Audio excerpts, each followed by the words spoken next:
बाबा मिल गए हैं press club of India के बाहर। हम इनसे जानना चाहेंगे कि ये पूरे देश में हिंदुओं को आत्मरक्षा के लिए तलवार बांटने का काम क्यों कर रहे हैं। नमस्कार। सबसे पहले ये मैं जानना चाहूंगा कि आप तलवार के साथ साथ जो है उसका एक लाइसेंस भी जो है इशू कर रहे हैं, वो किस अधिकार से कर रहे हैं? मैं संत युवराज तलवार वाला बाबा हिंदू सेना का राष्ट्रीय अध्यक्ष हूँ। मैं जो तलवार दे रहा हूँ किसी हिंसा के लिए नहीं है। कुछ वर्ग उन्हें केवल हिंसा के लिए समझता है। तो हमारी हिंदू संस्कृति में पूजा के लिए होता है और पूजा में देवी माँ के हाथ में होता है, नवदुर्गाओं में पूजा होती है, नारियल की बलि चढ़ाई जाती है। दूसरा दूल्हे के हाथ में होता है, ये मंदिर के अंतर्गत होता है। तो ये हमारी सनातन पद्धति के अंदर, हिंदू पद्धति के अंदर ये पूजा के लिए है। लोगों में मिथ्या है कि हम इसे किसी हिंसा के लिए दे रहे हैं या कोई हिंसा की तैयारी कर रहे हैं। सनातन के नाम पर तलवार बांटकर आप अक्सर अपने वक्तव्यों में इस तरह की बातें भी करते हैं कि इस तलवार को सारे हिंदू भाई, सनातनी भाई अपने घर में रखें, क्योंकि आत्मरक्षा के लिए इसको रखना जरूरी है। और आप दूसरी तरफ कहते हैं कि सनातन धर्म के क्रियाकलापों को, कर्म कांडों को पूरा करने के लिए इसकी जरूरत है। मैं कभी भी ये नहीं कहता है कि आत्म सुरक्षा के लिए। हाँ, यदि कोई घर में ताई आ जाता है, बहन बेटी पर कोई आंच आती है, तो हमें वो क्या 100 ग्राम भगवान मिलेंगे तो उन्हें भी उठा करके पटकेंगे, उन्हें भी मारेंगे। बाट मिलेगा कोई सिलबट्टे का जो होता है तो उसे भी मारेंगे। वो अपने आत्मरक्षा के लिए तो हम कुछ भी कर सकते हैं, परंतु हाथापाई भी कर सकते हैं हम।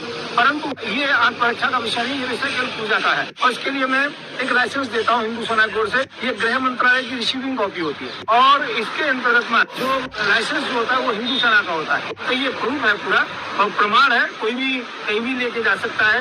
और धार्मिक टोपी धार नहीं होती है, इसलिए सबसे हमारा एक निवेदन है ये तलवार जरूर लें, अवश्य लें, क्योंकि ये तलवार एक बहुत महत्वपूर्ण है।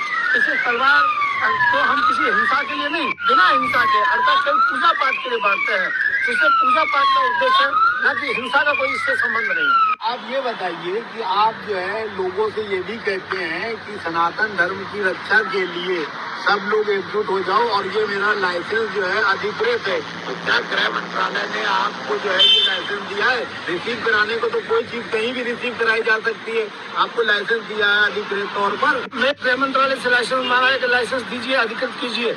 मैंने तो लाइसेंस की सूचना दी है कि हम जो लाइसेंस दे रहे हैं रिसीविंग कॉपी, मैंने सदैव ये कहा है वो रिसीविंग कॉपी है और मैंने गृह मंत्रालय को दे दिया है। और हम जो दे रहे हैं रिसीविंग करने का मतलब गृह मंत्रालय को पूरी सूचना है। यदि किसी प्रकार से वो गलत है, अवैध है, तो गृह मंत्रालय कानूनी कार्रवाई करे। इसमें दिक्कत क्या है? भोले भाले सनातनी हिंदू भाई जो है हमारे भ्रमित हो जाते हैं, गुमराह हो जाते हैं आपके वक्तव्यों से कि एक तरह से तो आप बाकायदा लाइसेंस जो है दिखा रहे हैं। तो गृह मंत्रालय लोग पढ़े लिखे लोग हैं, गृह मंत्रालय में कोई ऐसा थोड़ी IAS IPS है। गृह मंत्री जी खुद पढ़े लिखे हैं। तो गृह मंत्री जब मैंने दे दिया, रिसीविंग करा ली, इसका मतलब वो कॉपी वहाँ तक पहुँच गई, वो उनका काम, लोगों का मतलब नहीं। लोगों के पास तो यदि उचित है तो है ही, इसमें दिक्कत क्या है? मैं दावे के सहित कहता हूँ हमने रिसीविंग कराई है। और रिसीविंग किस कराई है? बिना धार की कराई है और धार मुक्त और पूजा के लिए, और धार मुक्त के लिए और पूजा के लिए किसी लाइसेंस की जरूरत ही नहीं होती है।